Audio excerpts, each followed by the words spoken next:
Hey, welcome back. This is All Things Baseball Podcast. This is episode 9. Episode 9. Can't believe we've done 9 episodes. We call this one For the Love of the Game. Mhm. So this is our family's baseball journey. Mhm. And, it's going to be a good one. I think it'll give the viewers a chance to maybe get a little bit more feeling for, why we love baseball. Definitely, yeah. Talk about my experiences and your experiences growing up playing baseball and now coaching, which is, it's pretty cool. Now I get to be on the other side of it, and I get to coach now, and it's been pretty exciting. So, yeah. Cool. All right, good deal. Yeah, let's get into it. Cue the intro music.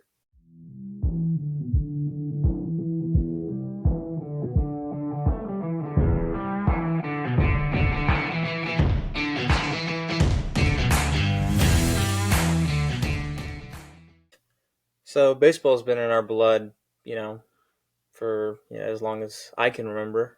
Sure. And I'm sure it started for you when you were really young.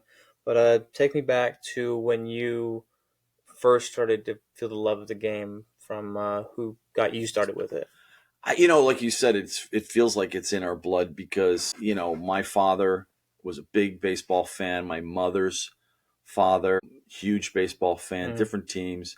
So, set yourself back to New York City in the 60s. I'm born in the mid 60s, right? My grandfather is a huge New York Giants fan. And remember, you've got the three kind of the best teams in baseball happened to be in New York at the time. Yeah. Well, in the 50s, the Giants moved and the Dodgers moved out west. But, you had a period of time when my father and my grandfather were rooting for the New York Giants. Brooklyn Dodgers.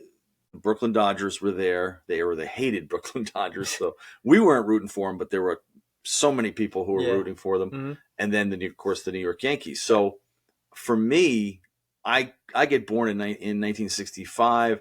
By the time my earliest memory of baseball is probably around 1969 when I'm 4. Just very faded memories of going to Van Cortlandt Park in the Bronx, which is right across from where my grandfather lived with my mother and siblings and my grandmother.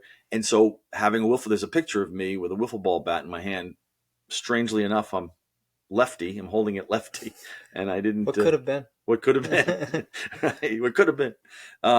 So that's my earliest memory of baseball. But in terms of getting into baseball, since my father was such a huge Yankees fan, immediately we're immersed in this world of wearing Yankee caps and wearing Yankee shirts, and my dad talking about his favorite Yankees. He was a huge, Phil Rizzuto fan, as you know. Yeah. And there's a famous picture of my dad with Phil Rizzuto when he was 10. Yeah, I think you've shown me. Yeah. You've seen it. Mm-hmm. And with his father. Yeah, and that's incredible. Yeah. Kevin, your uncle, my brother, he mentioned that was, I think, kind of like the spark for my father. He met his idol. Remember, they didn't have baseball on television a lot in those days. Yeah. So, you were on the streets of New York talking about, the teams and reading the box scores. And if you were lucky enough to go to a game, because they played, really day games back then, these guys were immortalized. Yeah. And then you get to meet them. They're heroes. Yeah. Yeah. So that was a big spark for our family's, feeling for baseball. So yeah, it started so early for you. When did it start getting serious when you were playing? Like, I know you played T-ball and Little League, but I actually didn't play T-ball. Did you not really? I did not play. They didn't have T-ball back then. What was it? We actually, I don't know if I ever told you this, but I didn't really play organized baseball till I was 10. Really? Yeah. That's okay. Yeah, so Little League for me, we were on the 46, foot mounds and 60-foot bases at 10 and 11, and then we moved to 50, foot mounds and 70-foot bases when I was 12 and 13, and then we didn't move to the big diamond until we were 14. So before that, baseball for me was all about the neighborhood, like playing in the neighborhood, like kind of like Sandlot, our favorite baseball movie. Okay, yeah. Yeah, of course. Yeah. So if you watched the previous episodes. Yes. That was our favorite in the greatest baseball movies of all time. And because for me, it brought back playing in the neighborhood. Across the street, you had Bruce and Brian, who were a little bit older than us, and behind their house there was like this swamp where they would mow the high grass and create a baseball field, and we would go, back there and play. What was very different than today in that I don't know, we just kind of just played all day, Yeah. kind You of don't. like the Sandlot. Yeah, like our local parks. It's of course it's football season now, but it's almost desolate like now when you drive by sometimes, and it's really heartbreaking. I wanted Well, to ask you right, though, yeah. how much were baseballs back then when you first Oh my started gosh, playing? they were under $1. I mean, you certainly could get a baseball for under a Do you dollar. remember us going to the? I'm not gonna mention the store, but do you remember how much those baseballs were when we walked in? Yeah, I mean, I we were mean, looking at baseballs that were $12.99 and $15.99 for one baseball. You know, yeah, that's. I mean that huge jump. Just to like put it in perspective for you as a kid, for only being $1 to grab a baseball, and you could probably share a bat with somebody else if you were playing sandlot ball. yeah, And where it is now, you gotta pay $15. Probably got to get your own bat because you know. it's a good point. I mean, it was a poor man's sport back then. Yeah. It was like you shared a bat. I don't even remember playing with helmets until Little League, which Hmm. was required, of course, and smartly so. But we would go behind Bruce and Brian's house. We had Larry, me, Kenny, the guys in the neighborhood. We would go and play all day. Then at school where I went, my grammar school, and then my junior high, we called it, not middle school. You had kind of guys that you played with there until obviously you started playing more organized ball. But I remember the neighborhood ball was king. I Hmm. mean, me Yeah. and Larry used to play something called the Met game in the backyard. It was really, he was a huge Mets fan, and ironically, he's now a huge Yankees fan, which is funny to me because he created a game called the Met game, and we would just play the Met game. And even though I was a Yankees fan, I liked the Mets, and he was a huge Mets fan. And Larry was a lot more organized than I was, so he Hmm. created this game, and it was fun. What was it? Was it? We would basically the guy who was with the ball, we would throw hits, and the guy would then run around the bases, and then you would try to get the guy out. And so you could throw. We were in the backyard, and you just basically throw pop up or try to throw it over the fence Oh, or okay. whatever. And Yeah. you could also get a couple players to play with you, but he kind of created. I don't remember all the rules and everything, but I just remember. Like, okay, we're going to play the Met game, and Larry invented it, and that's what it was. Yeah. My dad invented a game called Error, which was basically he would hit you a ball. All the neighborhood kids would play, and he would hit you a ball, and you would go until you made an error. So he would hit your ground ball or line drive, and then you'd make the play, throw it back to him. I don't know if it was Pepper or if we just threw it back and he caught it and hit it. I think he caught it and hit it. My Hmm. brother Kevin would remember because he played it too. He was 4 years younger than me, but yeah, we would basically you would go until you made an error. So Kenny Yeah.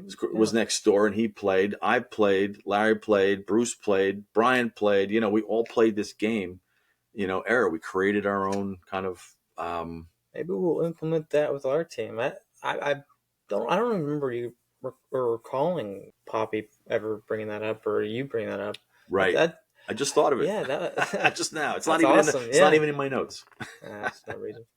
Yeah. Um, So yeah, those are yeah. my earliest memories, and then of course you get into Little League, and I guess I realized pretty early on that I was pretty good. Yeah. I mean, I knew in Sandlot when I played with the neighborhood, I was pretty good, Hmm. and then with the school, I was we had something called field day, and you kind of knew that you were doing pretty well. But then when you got into organized ball and you started playing people from different parts of your town, your little city that you lived in, which we lived in New Jersey, Mm. and then all of a sudden now you're playing people you didn't normally interact with, and so then you realize, okay, well, I can hold my own against these Yeah. guys.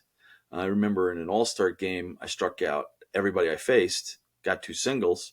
I remember going, oh, that's pretty good. Yeah. That was a 10 with the firemen. So I played for the firemen. I remember July 4th getting to ride on the fire truck because we won the championship. Oh wow. Yeah. That So must that have been was fun. pretty So good. Yeah. those are the kind of memories that I have. And all along, my dad is teaching us the game. So he's teaching us, you know, the intricacies of the game. And he was very into bunting and stealing and, and making sure you knew where to go with the ball. And, he really helped us out at a very early age, which I would say is an advantage that we had. Remember, the kids today, they have so many things pulling at them for their time and Yeah, their money. But we just played baseball all the time. yeah. I think you could still, you know, 12.99, $13, or a game of stickball. I mean, I think it still could be a form of a poor man's sport, even with inflation and everything. You get the right group, or I think just having kids go out there and fill the diamonds up, I think would warm my heart more than anything. Right, and it's much more fun when it is like we played stickball too, and we Hmm. played stoop ball, stickball. Everything was kind of centered around Yeah. catching and throwing and hitting and stuff like that. So, yeah, I would say that was kind of what we did. We invented these games, or we played, stickball, and all the while, again, you've got all these conversations going on about some of the greatest players in the history of the game. Willie Mays. He played in New York. My grandfather was a huge Willie Mays fan from early on. You know, and I know this because my dad, who was a huge Yankees fan, when he was courting my mother, he would come over to their apartment and they would talk baseball, and my grandfather would quiz my dad Oh, on okay. Yeah. his knowledge of the game, because my grandfather not only was a fan, but he was pretty astute. That's awesome. Yeah. Yeah. So you had these conversations: who was better, Mickey Mantle or Willie Mays, and Brooklyn, Pee Wee Reese, and Phil Rizzuto. And my dad used to say, on every street corner in New York City, there was these debates about these great teams and players. Mm. So yeah, that's the household that we kind of grew up in. But it wasn't until we got to Little League, and then you know um, moved on to Pony League, which is the kind of the next, like I said, 12 and 13. And then we played on the Big Diamond. We played, you know, Mickey Mantle, which was like 14 to 16. We played American Legion Yeah. ball. Then of course, I played high school and I played a little bit in college. So yeah, for me, it was just always around, always something that I did. My dad was always there to help. He was great at, hitting fungos, Hmm. ground balls, fly balls. So you transitioned, kind of out of the Sandlot ball and then into more organized ball. Take me from the organized ball into more of like going into college and like that jump, like going from high school to college. Yeah. So I played at a school called Bergen Catholic in New Jersey, and a big regional Catholic high school. We played, all the really good teams around the Hmm. county. We played in there's 22 towns in a county up there, and so we had a good team, not a great team.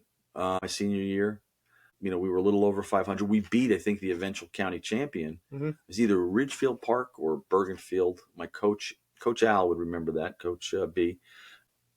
But I was pretty good. I mean, I was a good player. I was, an all league player. I wasn't an all city or all state player, but I was an all league player. I pitched. I was 5-1. Had a low ERA. Struck out a lot of guys. Always good arm. I was a good stick. Batted over, I think, 350 my senior year and my junior year. I had a chance to play at Princeton because the Princeton coach saw me in I think, an American Legion game. Right. I remember hearing The about that. recruiting was very different back then. Yeah. And I'm not a big guy, but I did get some looks from different schools and some letters and some people calling. And I remember I visited Princeton. I told you the Yeah. Princeton story. Yeah. You want to talk about the Princess story? Well, I mean, it was flattering to get asked, but if Princeton was very intimidating. And the coach, was like, "Hey, you need to." There was $50 to do the application, and then you had to write an essay. And then we went and visited, and I was very intimidated. Yeah. Like, you see all these kids with like stacks of books walking around campus, You're like and envisioning yourself right there. You're like, is that me? that's what I was. I Yeah. went with my parents. We were around this big. I remember this huge. I think it was an oak table, and they were going around asking questions. And I made some. I won't even say it here. Just some wise remark. I had nothing to say, and you had people from all over the world Yeah. coming in that were, looking to go to Princeton. And so I actually just never applied. I never handed it in. Really? The coach was like, "You handed it in, right?" I'm like, "Oh, I'm going to," and I just never did. Yeah. So I went to Fairfield University in Connecticut, and I walked on. Okay. So because of my arm, I kind of flashed my arm, and they immediately saw me as a pitcher. I did pitch, and I ended up playing for a couple seasons there. And then I don't know. I can't call it a regret because I don't really think of it as a regret, because if I had continued to play, I might have taken a different path. I wouldn't have met, my wife and had you guys. So I can't really say that I Mm-hmm. regret it, but it got hard, and I needed to keep my grades up, and I needed to focus, and baseball took a lot of time.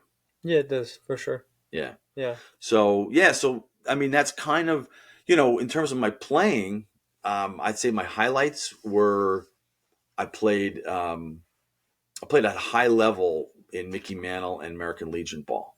And we actually went to states and we went to regionals. I played with Saddlebrook, New Jersey. They recruited me because, kind of, if your team didn't advance, but the team in your area did, they could pick up one or two players from, kind of the same area. Mm. And so I used to play with these guys from Saddlebrook who were phenomenal. This is when I was 16, yeah, and they were better than my high school team. I mean, Yeah. these were phenomenal players. So yeah, I got to see some really high level, baseball, and Do you look back fondly on all of those experiences? I do. I mean, I love to play hard. I love to play to win. And like I said, I knew how Yeah. to. My dad taught me how to bunt. He taught me how to. I was fast. I could steal. I knew what to do with the ball. I played everywhere. Mm-hmm. I caught, played outfield, short, and obviously I pitched.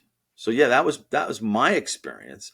And so, before I got married and had kids, there was definitely a gap of just going to games and talking to my dad and my brother about games. We didn't get involved in coaching until you and your sister came along. But um, let's switch gears to Yeah, you. for sure. Okay, so what are Okay. your earliest memories of baseball? Like, what do you remember, and what drew you to the game? Yeah, it was definitely early when we started. I think it was a little earlier because our organized baseball was t-ball at about 6 years old. It was the MLB team names is how we would classify us in the Right. league in the park next to uh, our Do neighborhood. you remember what team we were? We were the Houston Astros Yep. first year. Yeah. Yep. We were. Shout out to the Houston Astros. The old logo. Yeah. Right. So we played park ball. Up until I was about 10 years old. Right. Played up until the first year of AAA. I really enjoyed it a lot. I loved the camaraderie more than any other sport. I played football, basketball. I think that was it. Yeah, and I think that was just baseball was easily the most When did you fun. know that you were pretty good at it? I think in our second year of travel ball Mm-hmm. because you didn't play travel ball, so that was kind of our we didn't have an overlap there. Right.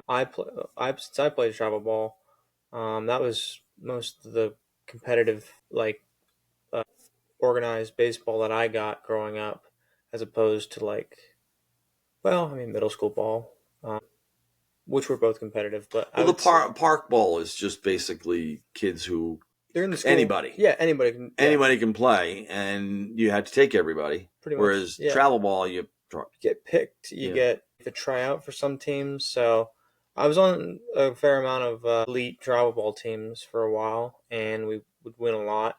So that second year with the Roadrunners, I believe we went to the famous Cooperstown tournament, and we placed third out of 100 something teams. 104, I think. Yeah, or So, two. and that was when I kind of knew, like, and definitely after the Rock City Stars, like our first year. This is actually our first travel ball team. My hat, yeah, the Rock City Stars. That was my introduction into the travel ball world, and I knew I had some talent, but I didn't know how far I could take it. So Right.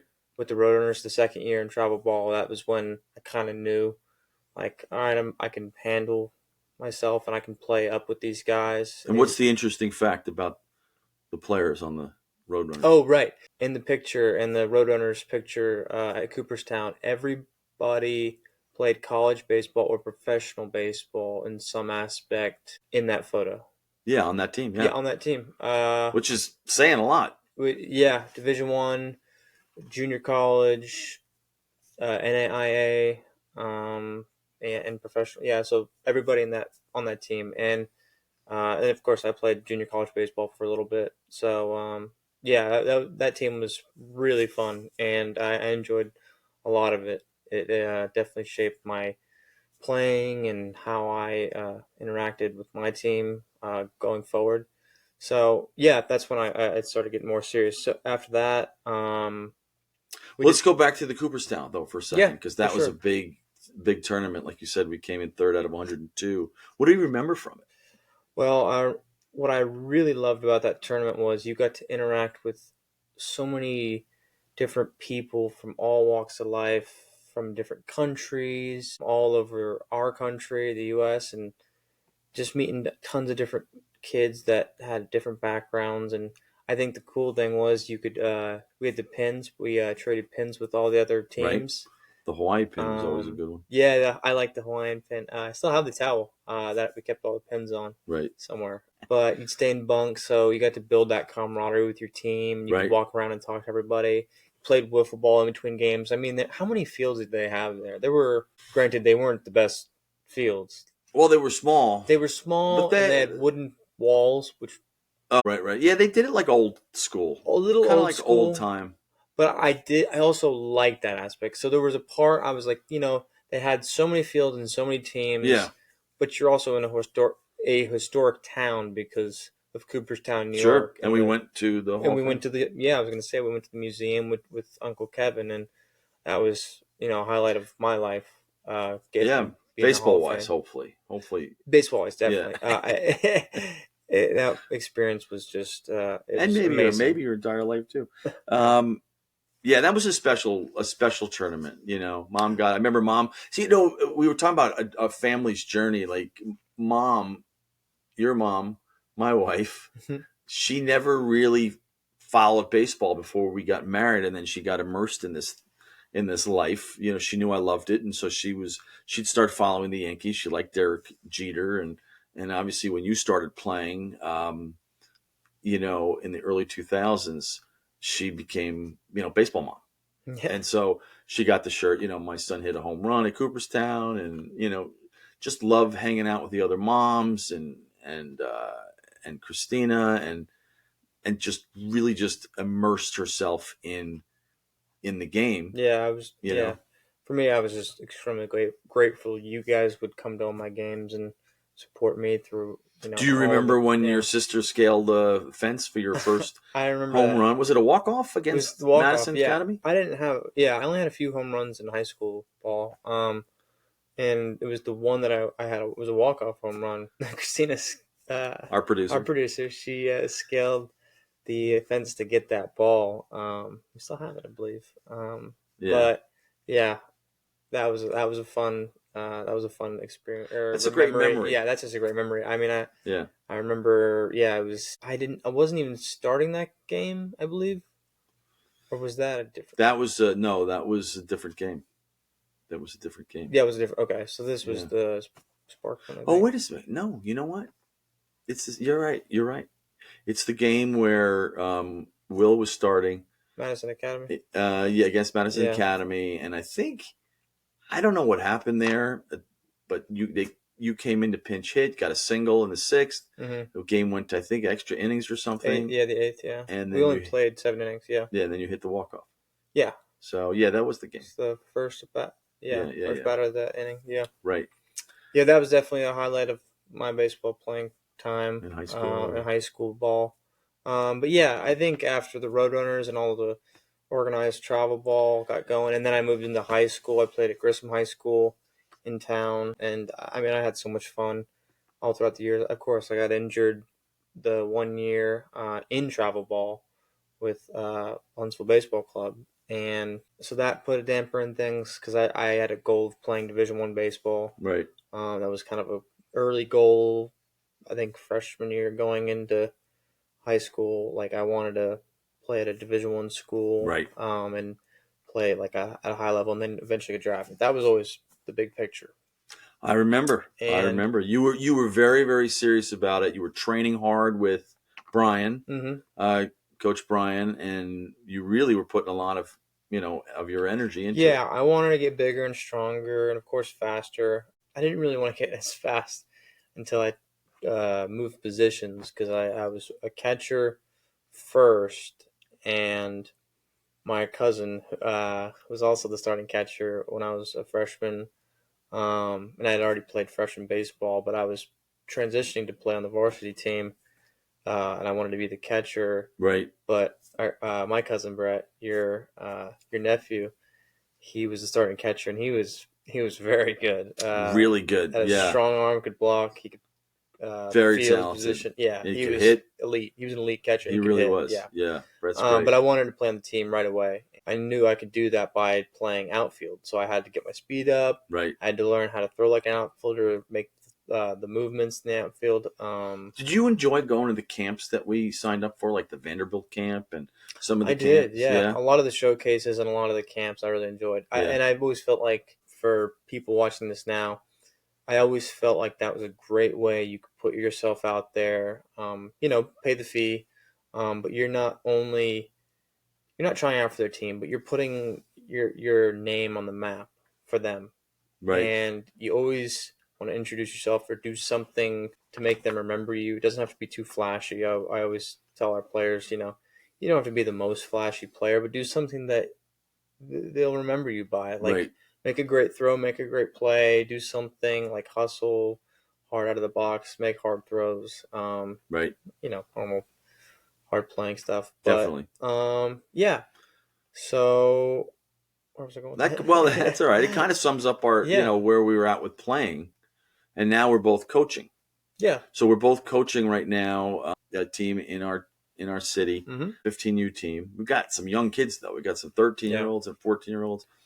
Some will be playing up. Yeah, and I had started with you coaching first with the travel team. I think 3 years ago. And it was right after I got done playing junior college baseball. It was a few Motlow. years ago. Yeah. Yeah. The And Smashers. yeah, it was just that one summer. Yep. Yep. But then I went back to Birmingham. I hadn't coached or done anything with baseball for. Just watch it. Yeah, we just watched it when we were together. And remember, when you would come home, what would you ask me to do? We would just have a catch. Yeah, we would just throw the ball around and talk. Now, this is something that goes all over the United States and probably all over the world. Fathers and sons, just having a catch together. So Johnny would come home, and when I knew that he really still loved baseball, because once you hang up the cleats, everybody does. Yeah. Some people just move on. Some people, you would say, "Hey, do you want to have a catch?" And that's when I knew, like, he still has. There's always something there. I think you'll always kind of have that, even if it is just coaching or just wanting to teach. Like, I think there is a little bit in both of us for, that inkling of like, all right, we got to scratch our itch. Like, we got to coach. We got to do something in baseball. Watch it, play it, coach it. Like, yeah. There's always something. Playing it is too hard for me now. Although your sister came to one of my games. I was recruited by Woody and played in a game and couldn't walk for a week. I think that really that made it sour. I wouldn't. Here's the thing. I would not. I refused to go to one knee. Like they catch today on one knee. I refused to go to one knee. And so I was in a primary or a secondary. And I think a lot of people watching probably know what that is. But basically the secondary is more with your hips popped up and back and, so you're ready to block or throw. And I'm almost 60. And so I wouldn't go to one knee. And everybody's like, go to one knee. And we had one inning where they batted. We couldn't make an out because we got all these old guys. Yeah. And it killed me. Sorry, Woody. But, I couldn't walk for a week. But, yeah, so playing it is hard. But watching it is fun. Yeah. Right? And we love to watch it. We love to go to games. We've been to Yankee Stadium, the old Yankee Stadium. Yeah. Do you remember when I took you out of school? We flew up to New York. Mm-hmm. My good friend Ray got us tickets. We took my brother Kevin and my cousin Devin, and we watched a game. And then it was like the last year in the old Yankee Stadium. Yeah. I think Phil Hughes was pitching. We had to be there. Yeah. I told you, you have to see the old Yankee Stadium. We have the picture somewhere in here or somewhere. Maybe in the garage. Yeah, it's just us four at the game. Yes, we're in the first base line, and I got to see my hero was Derek Jeter. Right. Um, Yeah. Cy A-Rod, Mark Teixeira, Jorge Posada. Yeah. I don't think we got. I don't remember if we got to see Mariano Rivera. That would have been really special. Right. Um, Right. No, we didn't that day. but Not that day. no, but I mean, just to be at the old Yankee Stadium and And you then we know, came back up and went to the New Yankee Stadium, which which we is still haven't even watched a game at, which is I think you have, but I I have. haven't. Yeah. You The haven't. one time because we were in Cooperstown and I think it was raining. It was a delay, and we waited 2 hours, and we left. And one of our buddies, Trey, his dad, Right. they stayed and they played like 30 minutes after we left. So, Jumping back to coaching yeah, though, tell me what you like about coaching and what kind of impact you want to, make with the boys. yeah, I think something that really drew me back into being around the game when I got back home and started coaching again last year.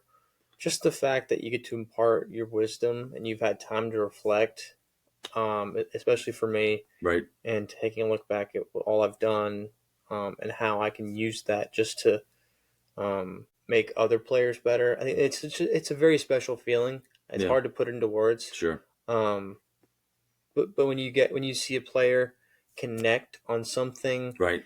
it's very heartwarming for me, and it gets me a little emotional because you see yourself in a lot of these players, Definitely. That's a great point. and it's just so special. That's one of the things I really enjoy about coaching the kids and training them.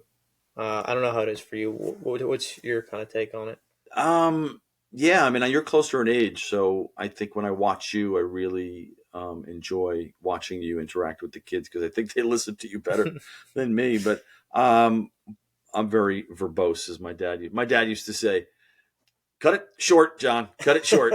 And you're like, come on, let's go. But I like to over explain things, over communicate, especially when we're I drilling. think that's your best and your worst trait. It is my best and worst trait. I would agree with that. My dad used to say, I get it, but let's keep it short, And so, Yeah, sorry, Dad. But yeah, I enjoy, like you said, impacting the kids, seeing them see the game, teaching them the finer points of the game. yeah, I think there's a lot of ways that you can win baseball games if you can execute, you know, catching, throwing, cutoffs, yeah. knowing where to go with the ball, throwing strikes, changing speeds, making the ball move like the Greg Keeping the Maddux type. fundamentals. Yeah, Yeah, keeping the fundamentals. Big arms, big bats are fun, and that's what people get paid for in the major leagues. But yeah, in little league and in middle school and high school, it's really about executing the fundamentals. And if you yeah. can do that, you can be in every game.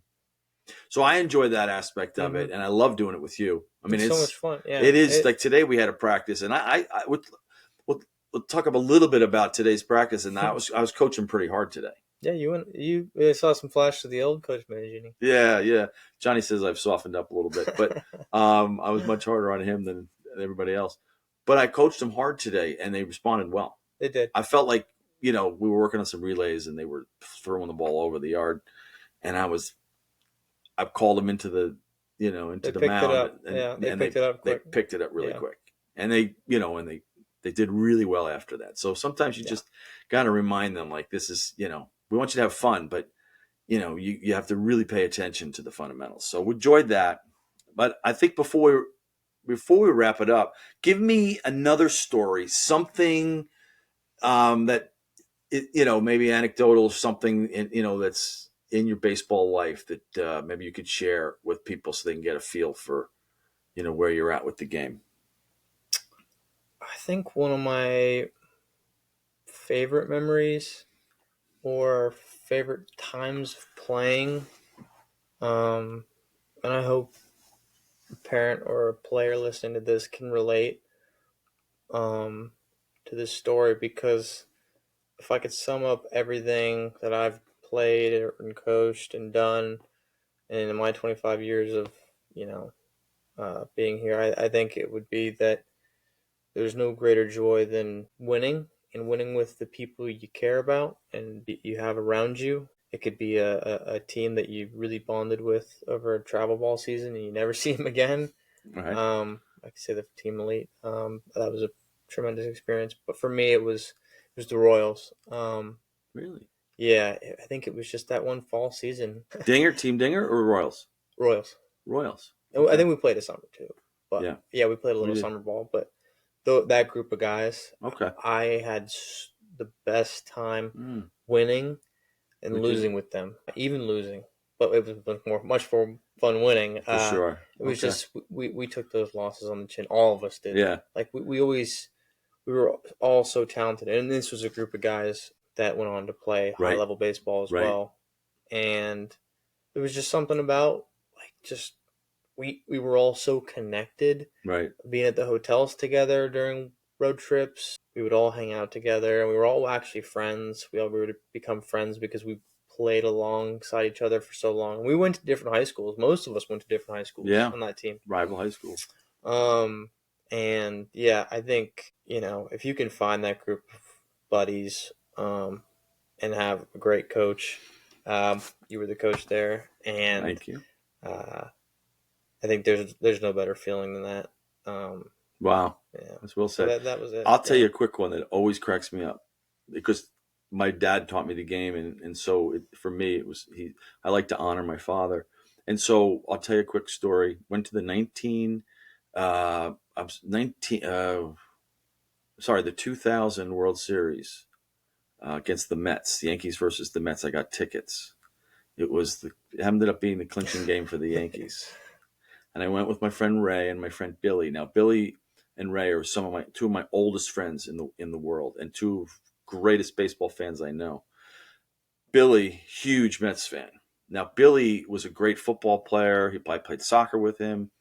Was not a great baseball player by his own admission, but he loved the game, and I mean loved it. So Billy was a huge Mets fan. The Mets lost that game. The Yankees won the World Series. We go back to the hotel after the game, have a few beers, and Billy is just trying to describe to Ray and I how much he loved the game and what it means to him. And then he said to me, he said, your dad, when he coached me, he said he believed in me. Your dad was a great coach. He instilled this belief in me. I knew I wasn't a great player, but he once asked me to bunt in a very important part of the game. Now Billy's getting, anybody who knows Billy, Billy F, emotional guy. Like he wears his heart on his sleeve. Tough guy, but emotional guy. And Billy was getting emotional. And he's like, and your dad just absolutely believed in me. And it just made it. I can tell you right now that it's one of my fondest memories. I loved your dad. Great coach. So now I'm getting choked up.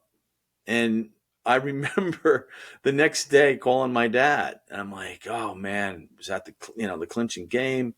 Yankees beat the Mets. Bernie Williams makes the catch in center. Mm. Go back, talking to Billy. Oh, how's Billy doing? He's great. I said he gets all emotional. He's so excited to tell me this story about how you had him bunt, and I think it was a squeeze bunt, and we get the winning. He gets the winning run in, and he's like, "Oh wow, did I coach Billy Ficca?" I did it. I'm like, "Oh my god, sorry, Billy." I go, "Dad." He goes, I don't remember. I love Billy. I don't remember it. And I was like, well, I'm never telling Billy that. And of course, now if he watches or listens, he'll know. But I remember laughing so hard. Like, I mean, it meant so much to Billy. And Poppy was just kind of forgetful at the time. But anyway, I thought I'd share that one on a lighter note to, kind of, let people know that like we have a lot of light moments in baseball too. We were Yes. very serious when we played. Yeah. We're serious when we coached.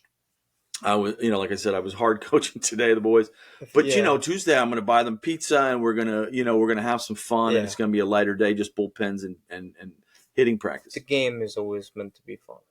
The game is always meant to be fun. Yeah. That's a great. And that's another thing I think parents and players should take away from our podcast is that whatever we, go in depth about and talk about strategy or hard coaching versus, lightening up, it's to always enjoy the game and have fun. Couldn't have said it better myself. Yeah, so that's episode 9. This was our For the Love of the Game, our family's baseball journey. Remember to like and subscribe. Smash that like button. It helps us with the channel to grow it. Please subscribe as well. We're trying to grow those numbers. Really is very helpful. And thank you for watching and listening. Thank you.